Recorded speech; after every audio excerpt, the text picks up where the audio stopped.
आज हम डिस्कस करने वाले इरिगेशन इंजीनियरिंग में canal head works and regulatory works के बारे में हम डिस्कस कर रहे हैं। लास्ट लेक्चर में हमने डिस्कस किया important component parts of the canal head works, diversion head works के बारे में। ठीक है जी, लास्ट लेक्चर में हमने देखा था वियर्स एंड ब्रास के बारे में, क्या फंक्शंस रहते हैं, क्यों हम इनकी जो कंस्ट्रक्शन है हेड वर्क्स पे की जाती है, और हमारे जो डिवाइड वॉल्स क्या रहती हैं, और अंडर स्लूस और स्कोरिंग स्लूस क्या रहती हैं, क्या फंक्शंस हैं, इसके बारे में हम ऑलरेडी डिस्कस कर चुके हैं लास्ट लेक्चर में। तो next important component parts of the diversion head works रहेंगे हमारे फिश लैडर। फिश लैडर क्या होती हैं इसके बारे में जान लेते हैं। फिश लैडर क्यों यूज की जाती हैं और क्या फंक्शंस हैं।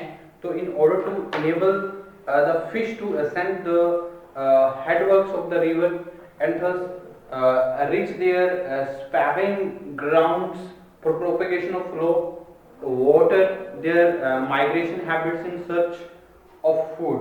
ठीक है जी, तो इस तरह की जी हमारे जो कंस्ट्रक्शन है वो फिश लैडर्स की जो रिक्वायरमेंट है वो रहती है। फिश लैडर और fish ladder are provided in on all such works which put an obstruction to their passage।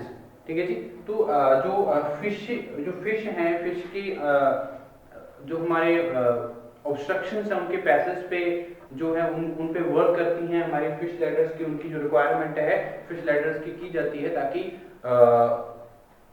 हमारे हेड वर्क्स में, ठीक है जी, तो in order to enable the fish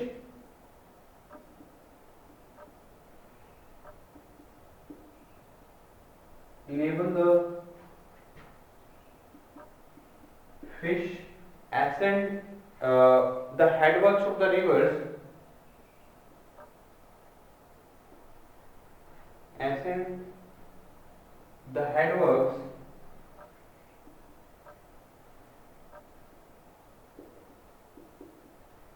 of rivers and thus reach their spawning ground,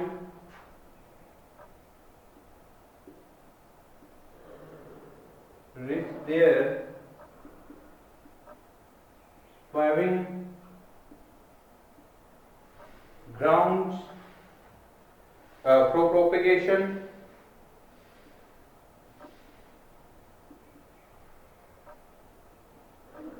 or for flow of water, follow their migrating habits, or to follow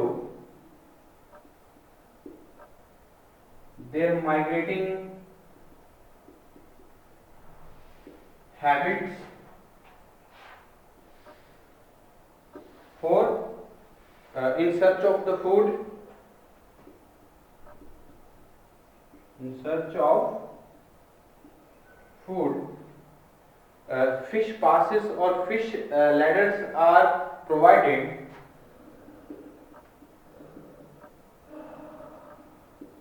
or fish ladders are provided on all such works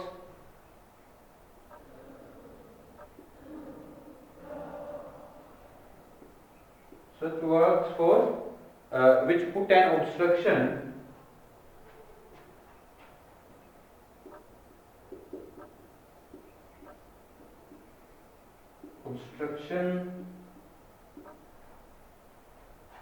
of the of their passage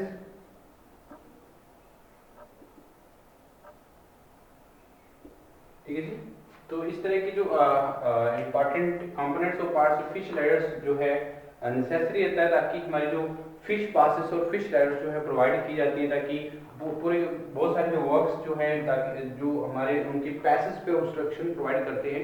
ठीक है जी, तो उनके लिए हमारी जो fish ladders जो एक रिक्वायरमेंट जो है एक जनरल रिक्वायरमेंट जो है वो रहती है फिश लैडर्स की, क्योंकि द स्लोप शुड अगर हम रिक्वायरमेंट की बात करें किस तरह की जो फिश लैडर्स हैं वो प्रोवाइड करनी चाहिए। ठीक है जी, तो इनकी जो स्लोप है the slope should not be greater than 1:10 so as to ensure a current of the velocity not exceeding 2 meter per second in any portion of the fishway। ठीक है जी। तो जब हम फिश लैडर्स की कंस्ट्रक्शन कर रहे हैं तो इनकी जो स्लोप है 1:10 से ज्यादा नहीं होनी चाहिए स्लोप, ताकि उसकी जो वेलोसिटी है वो इंक्रीज ना हो, ठीक है जी। अगर वेलोसिटी इंक्रीज होगी तो वो प्रॉब्लम्स आएंगी फिश के लिए। तो ये द स्लोप है जो हमारे फिश लैडर्स का, वो should not be steeper than 1:10, ठीक है जी, as to ensure a control current of the velocity not exceeding 2 metre पर second in any portion of the fish way, ठीक है जी। तो हमारी जो करंट है, जो डिस्चार्ज है, उसका जो वेलोसिटी है वो 2 मीटर पर सेकंड से ज्यादा ना हो जब हम फिश लैडर्स की जो कंस्ट्रक्शन है वो की जाती है। तो इनका जो स्लोप है वो स्टीपर देन नहीं होना चाहिए 1:10 से। ओके जी। तो आगे इंपॉर्टेंट जो रिक्वायरमेंट रहती है फिश लैडर की कंस्ट्रक्शन की, the compartments of base of the pass must be of such dimensions that the fish do not risk collision with the sides and upper ends of each bay when ascending।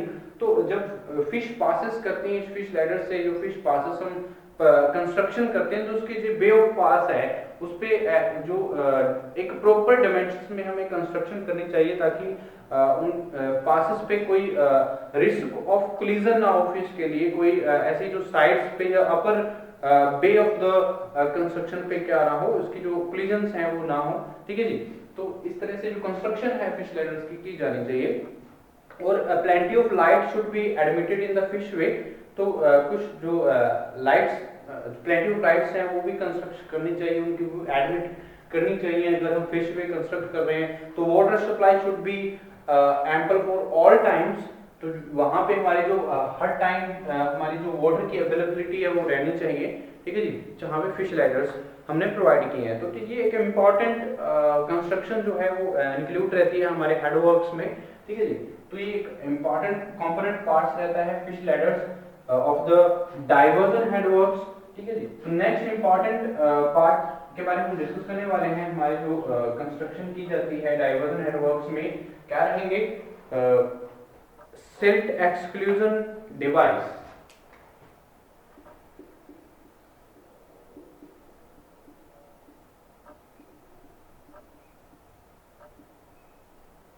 ठीक है जी। तो silt exclusion devices क्या रहते हैं इसके बारे में जान लेते हैं। तो ताकि जो सिल्ट एक्सक्लूजन डिवाइसेस, तो एक्सेसिव सिल्ट एंट्री है जो कैनाल्स में, वो क्या कर सकती है, एक चेकिंग के लिए हम क्या है, एक सिल्ट एक्सक्लूजन डिवाइसेस का यूज करते हैं, ठीक है जी। तो क्या होता है silt exclusion device? Excessive silt entry into the canal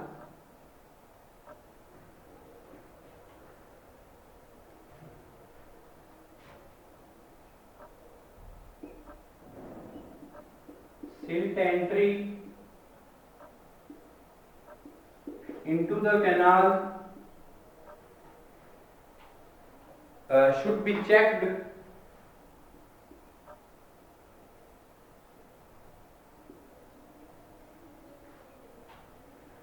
silt is deposited on the bed and bank of the canal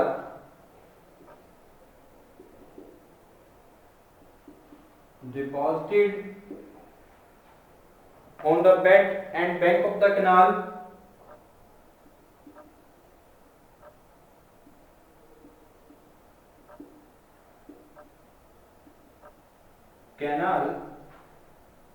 this reduces the capacity of the canals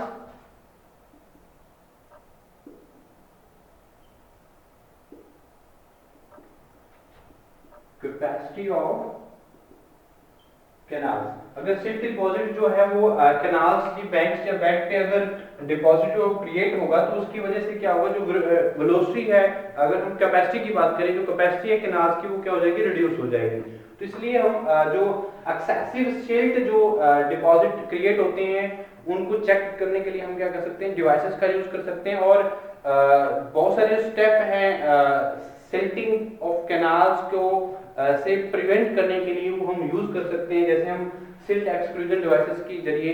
तो हम सिल्ट एक्सक्लूजन डिवाइसेस से हम पता कर सकते हैं कि कितने जो अमाउंट ऑफ द सिल्ट है, जो एक्सेसिव सिल्ट है, वो कितने बेड्स पे या बैंक्स पे, हमारे रिवर्स पे डिपॉजिट जो क्रिएट हो चुका है। और इसलिए हम क्या करते हैं, इन सिल्ट एक्सक्लूजन डिवाइसेस का यूज करते हैं। तो जो मेन इंपॉर्टेंट स्टेप जो इंक्लूड रहते हैं ताकि हम जो सिल्टिंग की प्रॉब्लम्स है कैनाल्स में उससे प्रिवेंशन प्रोवाइड की जा सके, तो हम क्या कर सकते हैं, बाय इंक्रीज कर सकते हैं, increasing the discharge to enable a channel to carry higher silt charge.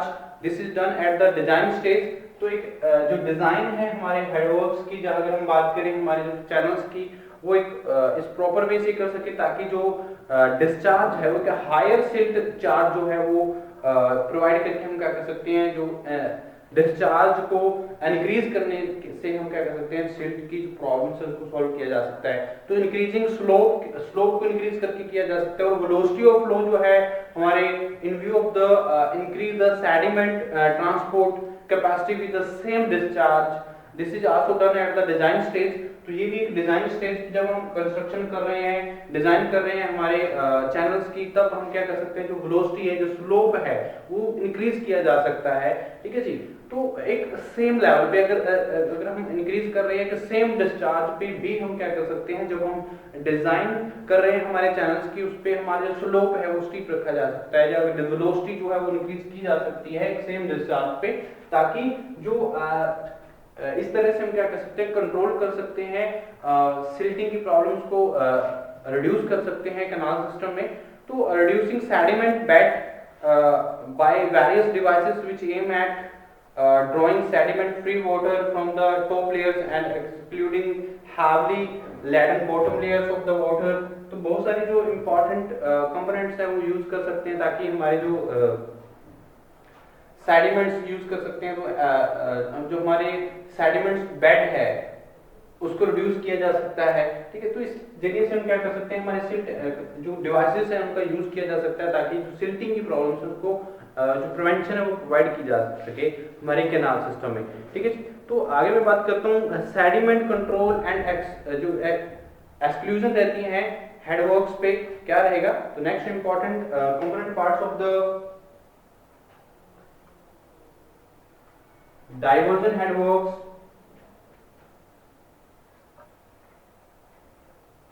Sediment control,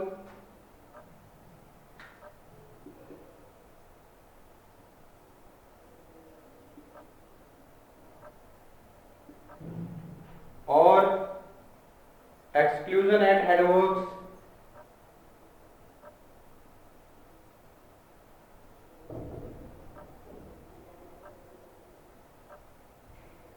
headworks. ठीक है। तो ये हमारे important component parts of the headworks, diversion headworks रहेंगी। तो मेन जो अगर हम बात करें द अलाइनमेंट, बहुत सारे फैक्टर जो इफेक्ट करते हैं हमारे जो रिवर्स सेडिमेंट्स यूज करते हैं, सेडिमेंट कंट्रोल पे बहुत सारी जो फैक्टर्स है वो डिपेंड करती हैं, उस पर डिपेंड करता है sediment control.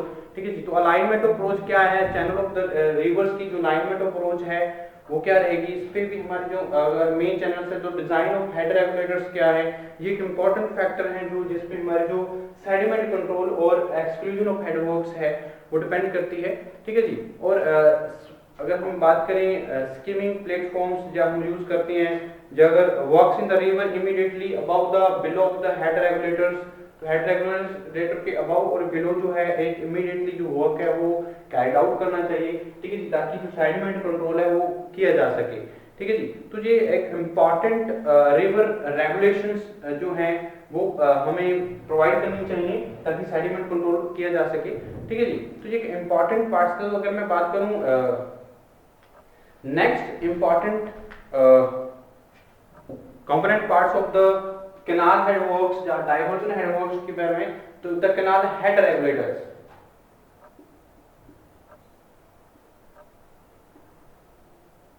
The canal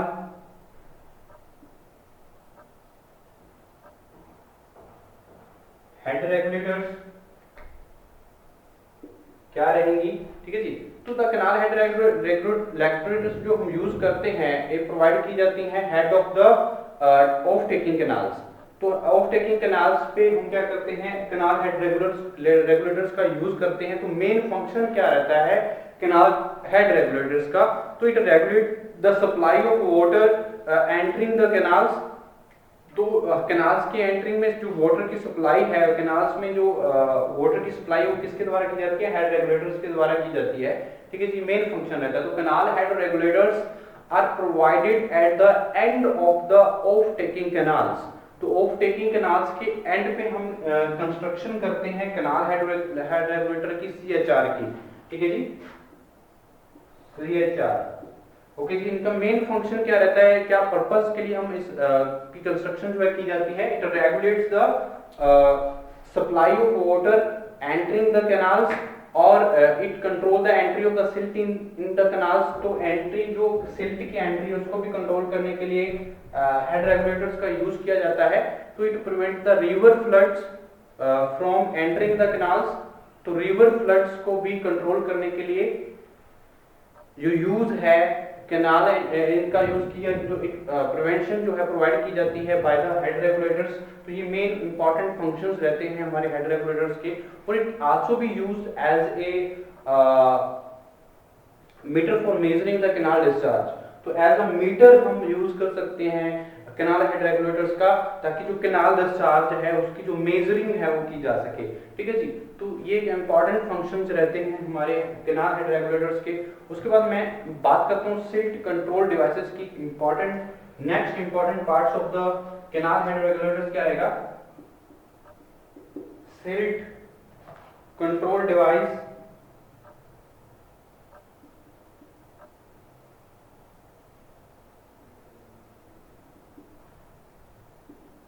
silt control device क्या रहते हैं हमारे? जो the entry of all into a canal, silt की जो एंट्री होती है कैनाल्स में which takes off from a head works can be reduced by the construction certain special work called silt control devices, ठीक है जी। एक स्पेशल वर्क जो है वो कैरिड आउट किया जाता है, उसकी जो कंस्ट्रक्शन है वो की जाती है ताकि जो सिल्ट कंट्रोलिंग है, ताकि जो सिल्ट है हमारे कैनाल सिस्टम में बाय द हेड वर्क्स वो उसकी जो प्रिवेंशन है वो प्रोवाइड की जा सके, ठीक है जी। तो एक कंस्ट्रक्शन की जाती है एक सर्टेन स्पेशल वर्क्स की, ताकि जो कैनाल में हमारी जो सिल्ट एंट्री है उसको रिड्यूस किया जा सके, उसकी एंट्री को जो प्रिवेंशन है सिल्टिंग की कैनाल सिस्टम में उसकी प्रिवेंशन जो प्रोवाइड की जा सके। तो स्पेशल कंस्ट्रक्शन जो की जाती है उस तरह की कंस्ट्रक्शन को हम क्या नाम देते हैं?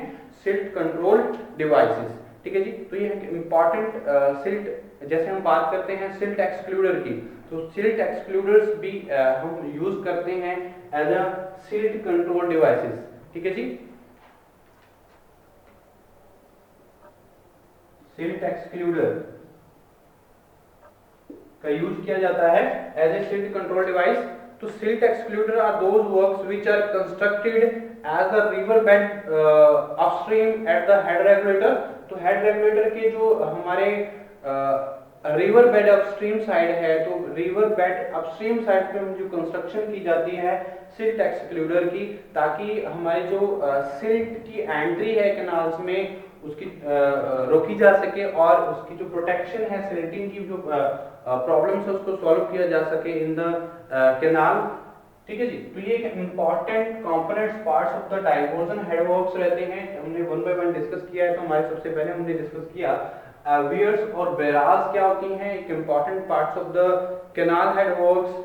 उसके बाद हम डिवाइड वॉल्स क्या हैं, अंडर स्लूस और स्कोरिंग स्लूस और fish ladder, silt exclusion devices and sediment control and exclusion at headworks, canal head regulators और silt control devices, ठीक है जी। ये most important component parts of the diversion headworks. तो नेक्स्ट लेक्चर में हम डिस्कस करेंगे difference between weirs and barrages. तो वेयर्स एंड ब्राज के में मेन इंपॉर्टेंट डिफरेंस क्या रहते हैं इसके बारे में हम डिस्कस करने वाले हैं नेक्स्ट लेक्चर में।